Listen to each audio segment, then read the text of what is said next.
Courtney Bass and Angel Trotter visit Portland's Bayside neighborhood almost every day. There's food, water, sandwiches if you're interested. As members of Milestone's home team, they bring basic necessities and compassion. Maybe you just need a break.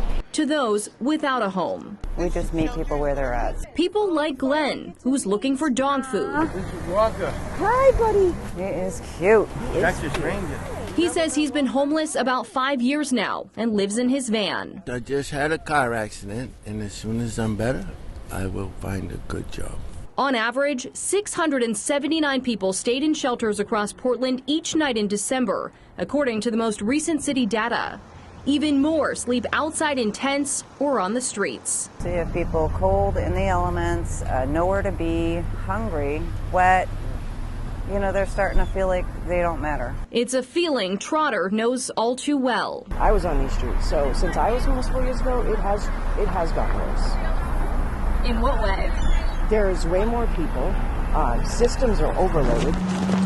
Maine is working to address homelessness with a strategy called Built for Zero. The goal is functional zero, where homelessness is rare and brief. As the I-Team reported in 2022, some believe it will help Maine become the first state to solve homelessness. We can end homelessness. Dean Klein is the executive director of the Maine Continuum of Care. He says 9 hubs across the state are collecting data to measure homelessness in real time, a critical step towards solutions. We'll be able to say on any given day how many people are homeless in our community. Their first target is approaching, functional zero for veterans by this June. We've made a lot of progress. We're now at about 100. We need to get to about 30 veterans to reach functional zero. And so you think by June? We will not. We will, unfortunately, won't make it this June, but we're hopeful in the coming year that we're going to be able to get close to functional zero. Work is still underway to fully implement those data systems. I'm optimistic. Sandy Colt with the Built for Zero Collaborative says Maine is very close to reaching that milestone. The state will be able to actually track over time. Sure, it feels like it's getting worse. How much worse?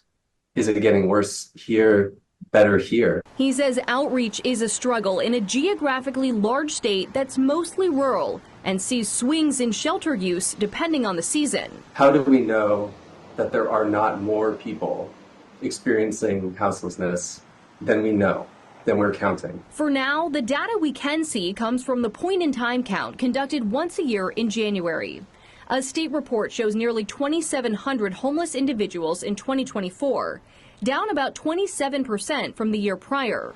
But officials aren't celebrating. Maine Housing says that's reflective of pandemic-era assistance, like using hotels as housing, coming to an end. The numbers go down simply because they're harder to locate, and they might be back living with friends, they might be couch surfing. Oh, thank you so much. Back on the streets of Bayside. It could be a good day out here, and it could be a bad day, you know.